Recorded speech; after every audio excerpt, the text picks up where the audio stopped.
Fala, amante da música, tudo bem com você? Eu recebi um caminhão de pedidos para fazer uma biografia do Queen quando lancei o vídeo Bohemian Rhapsody. Se você quiser assistir, é só clicar aqui no card. Mas vamos falar do Queen? Senta confortável aí, coloca na tela cheia, porque depois da vinheta vem pedrada no ouvido. Não existe vida louca. Você vai não já senti que não foi tão bom. E mais que ser o pecado. Se Deus foi de um Farrokh Bulsara nasce em Zanzibar. No início das guerras e revoluções na África, Bulsara e seus familiares foram para Londres. Lá o jovem foi muito influenciado por Beatles, The Who, etc. Mas sua principal influência no início foi o mestre da guitarra Jimi Hendrix.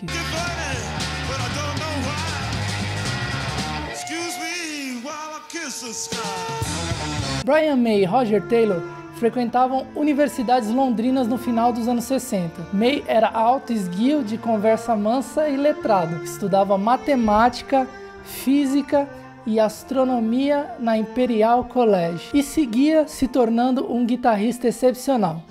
Ele e um camarada, o baixista Tim Staffel, tocavam em uma banda cover chamada 1984 no momento em que os dois iniciaram a vida universitária em meados da década. Em 1968, os dois formaram uma nova banda, Smile, mais próximo da alma da improvisação que ganhava terreno no rock britânico daquela fase. Eles publicaram uma nota no quadro de avisos da Imperial College, buscando um baterista que pudesse tocar como Ginger Baker e Mitch Mitchell, e foi assim que Roger Taylor entrou para a banda, respondendo ao aviso. Taylor era belo, estudava odontologia, um pouco bravo e tocava o que o Smile acreditava buscar naquele momento. Staffel similarmente tinha inclinações musicais em comum com Fred Bulsara, que frequentava a Ealing College of Art, da qual os dois eram alunos. Bulsara agora era extrovertido, tinha cabelo alongado, era belo de uma maneira exótica e curiosa. No início de 69, no momento em que Staffel levou Bulsara para conhecer Taylor e May, eles o acharam um pouco esquisito. O cantor pintava as unhas de preto, era meio afetado, charmoso e mandão.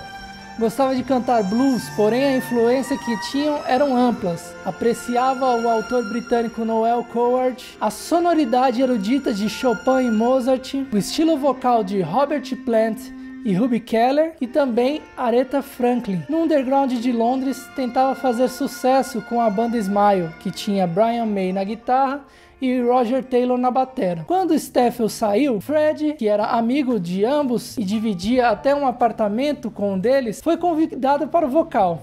Mercury, com sua personalidade forte e teimosa, já chegou convencendo a mudar em pouco tempo o nome fraco Smile para Queen. Os dois rapazes tinham outras sugestões de nome, como The Rich Kids e The Grand Dance. May e Taylor estavam cientes de que Bulsara era um pianista estudado e caminhava para se tornar um cantor brilhante. Por isso, em abril de 70, os três formaram uma nova banda.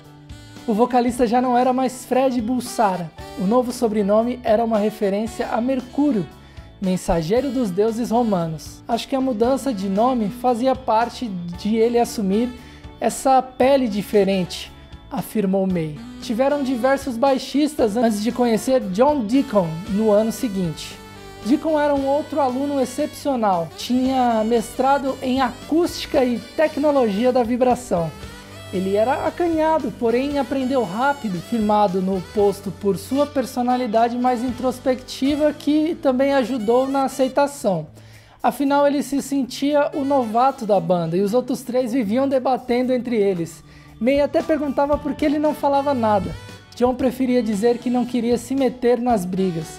Uma curiosidade é que Fred criou o logo da banda e de diversas capas de disco, pois, além de ser um belíssimo cantor, era um grande desenhista. A construção desse logo tem um estilo inovador a destacar todos os aspectos da identidade da banda. Os dois leões na lateral representam o signo de Roger e John, que se apoiam na letra Q. Tem uma coroa no centro do Q representando a realeza.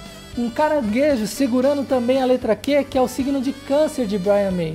As fadas na frente dos leões são o signo de Fred, que é virgem. Aquela ave de asas abertas, acima de todos os outros elementos do logo, é uma fênix, ave clássica da mitologia grega que simboliza renascimento. Fred colocou para representar o renascimento musical do grupo, uma vez que a nova banda estava sendo formada sobre as cinzas de seus projetos anteriores.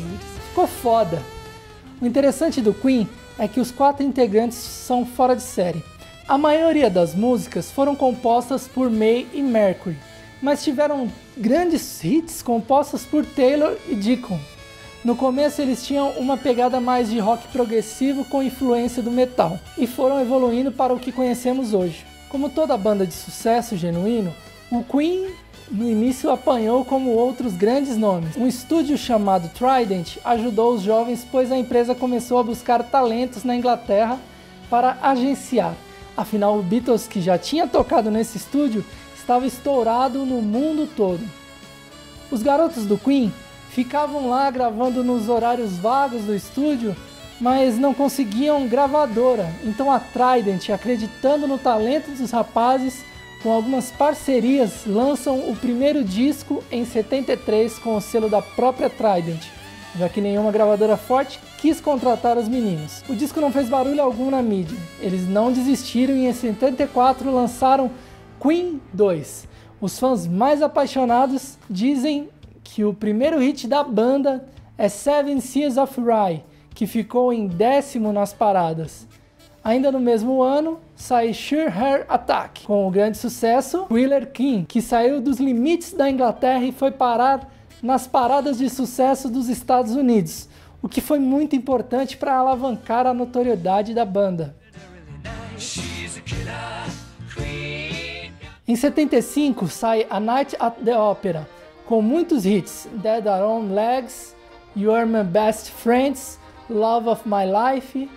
Mas eu diria que o maior sucesso da banda, a música Bohemian Rhapsody, foi o que transformou o Queen num ícone do rock que trouxe como fruto o importante prêmio de disco de platina nos Estados Unidos. Ou seja, o Queen se consolidava no principal mercado fonográfico do mundo na época. Eu já analisei a letra de Bohemian Rhapsody. Se você quiser assistir, é só clicar aqui no card. Clica aqui no card. Só um adendo quando for assistir. Teve uma galera que me crucificou nos comentários porque eu não falei que era uma metáfora do homem hétero. Revendo o vídeo, percebi que me expressei mal.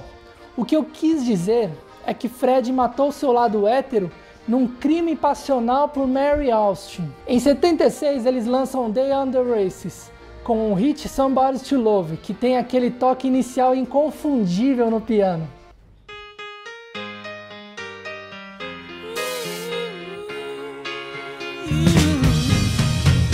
Em 1967 sai News of the World, e para quem achava que o Queen iria se acomodar com o sucesso, pelo contrário, a cada disco novos singles são lançados e explodem no mundo todo. Nesse álbum temos simplesmente We'll Rock You e We Are the Champions, que me traz uma puta nostalgia por causa de Winning Eleven 2002 e Coração de Cavaleiro.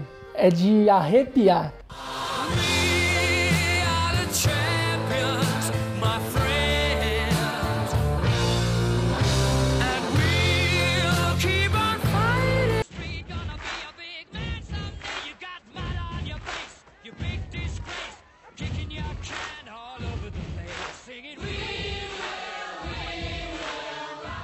Fora que será eternamente a música de vitórias, como o tema de Ayrton Senna. Esse álbum foi tão foda que ganhou platina quádruplo nos Estados Unidos.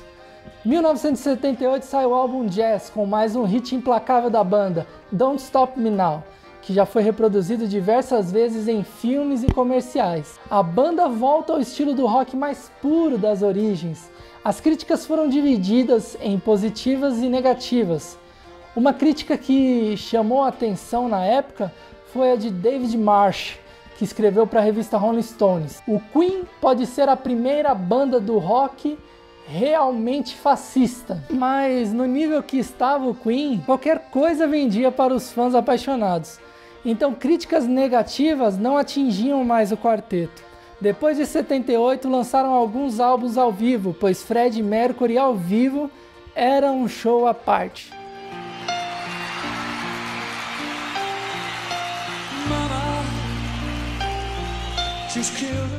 Então só em 1980 eles lançaram um disco de inéditas chamado The Game, com o sucesso Crazy Little Thing Called Love, que ficou em primeiro lugar nas paradas americanas. Também bombou Another One Bites the Dust, com aquele solinho inesquecível do baixo de John, com a batida da bateria do Taylor.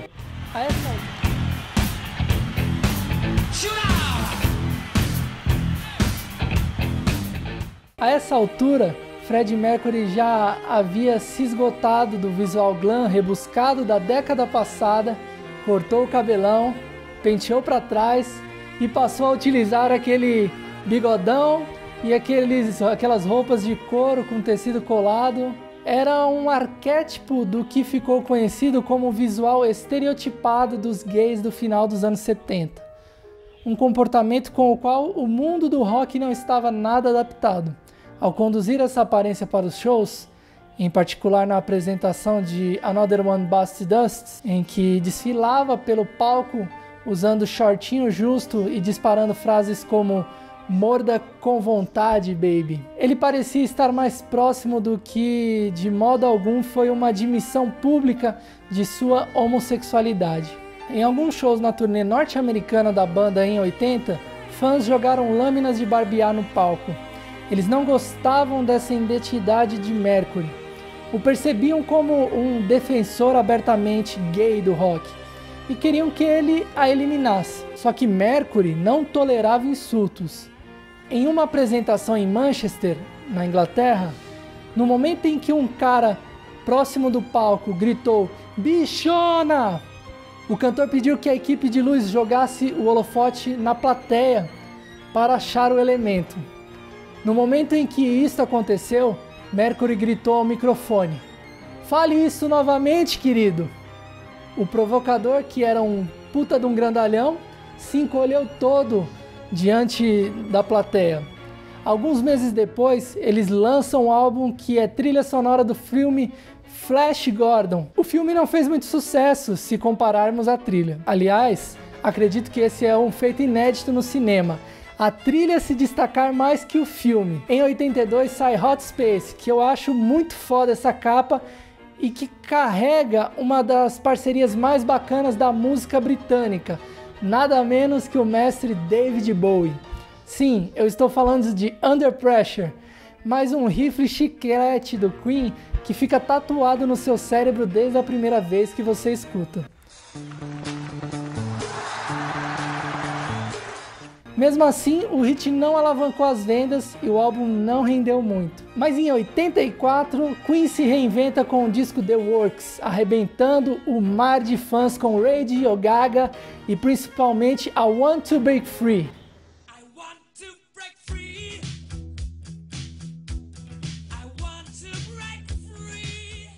Todo mundo achava que Freddie finalmente estava saindo do armário nessa música, mas na realidade não tinha nada a ver. Esse hit foi composto por John e foi Roger Taylor que sugeriu se vestir de mulher para satirizar uma novela britânica chamada Coronation Street. Mas para os fãs homofóbicos americanos foi uma afronta.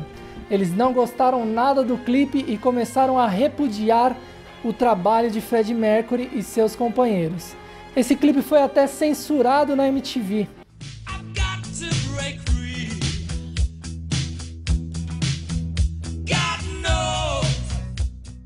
Vale ressaltar que o ano de 85 foi incrível para quem viveu lá. Primeiro, Rock in Rio com Queen em 2 noites seguidas e o show extraordinário chamado Live ID. Para quem não sabe, foi um show com algumas das melhores bandas da Inglaterra, como David Bowie, Paul McCartney, Elton John, The Who e Sting. Minutos após subirem ao palco em Wembley, no fim da tarde de 13 de julho, ao longo da transmissão mundial do Live ID, os rapazes do Queen terminaram o show como heróis inesperados. Elton John encontrou a banda nos bastidores e falou: "Filhos da mãe, vocês roubaram o show."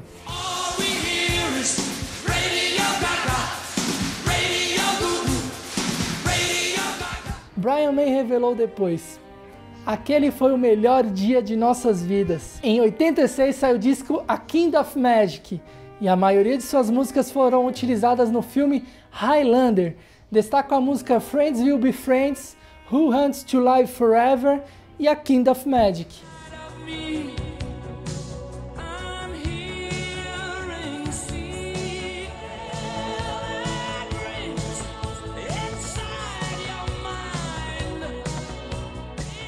Nessa época, temos o memorável show no Wembley Stadium.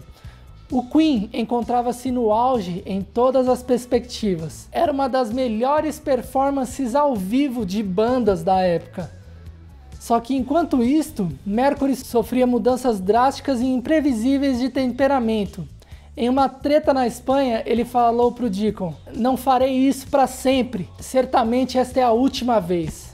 A banda ficou num choque que nem o tranquilo Brian May conseguiu disfarçar. Anos seguintes, Paul Prenter, ex-empresário do Mercury, já tinha mencionado a um jornal inglês com relação ao primeiro exame de HIV, e a imprensa caiu matando na banda para esclarecer sobre a possível doença do vocalista. Mercury insistia que era balela.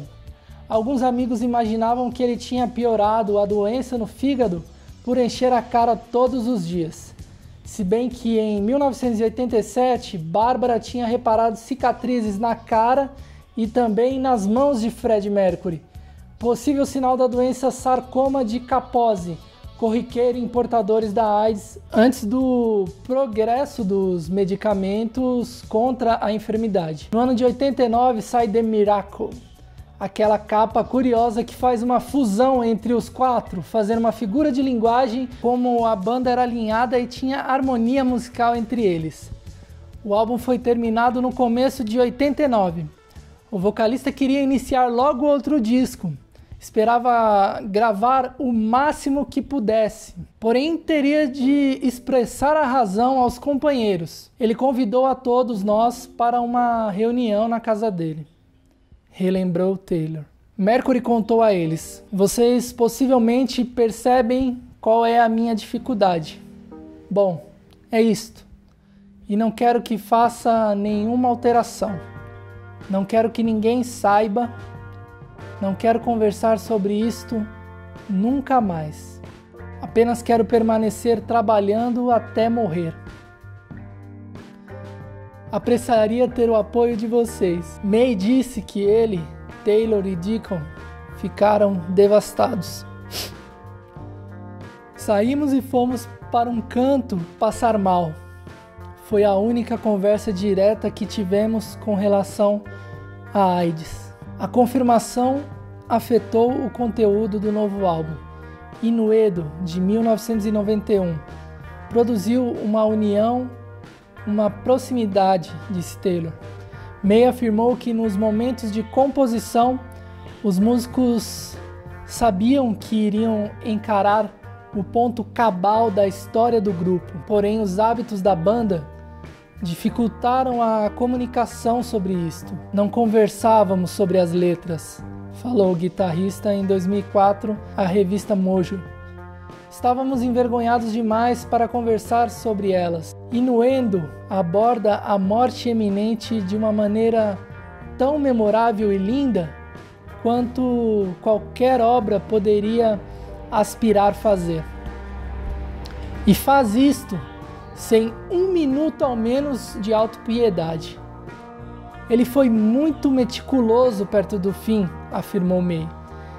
"Às vezes o Fred não conseguia falar e nós, de certa forma, isso pode parecer até estranho, mas acho que Roger e eu falamos por ele ao compor alguma das letras, pois ele estava quase além do ponto em que poderia colocar aquilo em palavras. Então músicas como The Show Must Go On, no meu caso, ou Days of Our Lives, no caso de Roger, eram canções que demos ao Fred como uma forma dele trabalhar aquilo conosco.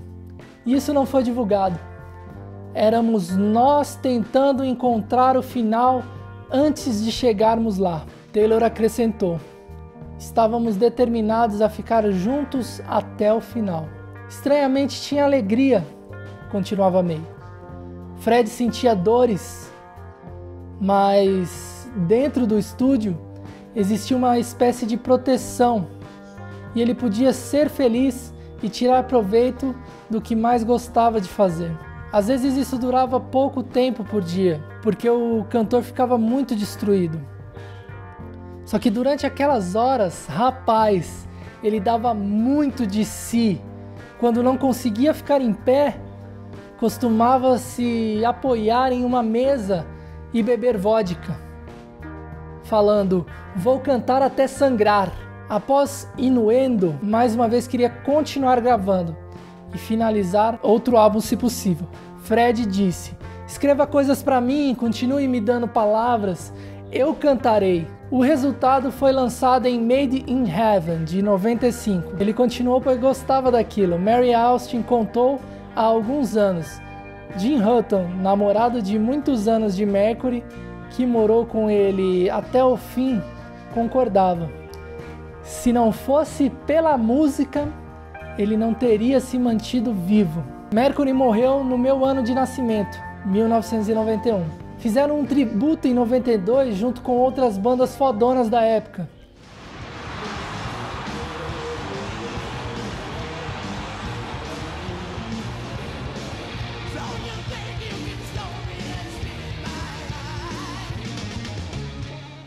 Depois disso, a banda ficou separada por 13 anos. Deacon nunca quis voltar à banda.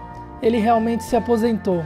Deve estar vivendo bem com a grana de anos de banda e com os direitos autorais. Brian May e Roger Taylor, com mais de 60 anos, voltaram e ainda fazem shows pelo mundo. Os vovôs ainda estão muito bem de saúde, nem parece que tem essa idade. Deu para perceber isso no memorável Rock in Rio em 2015. Eu particularmente não gostei da interpretação de Adam Lambert no vocal. Reconheço que é quase impossível cantar ao nível do Fred, mas aposto que o Queen ficaria muito mais foda nessa apresentação com Mark Martel.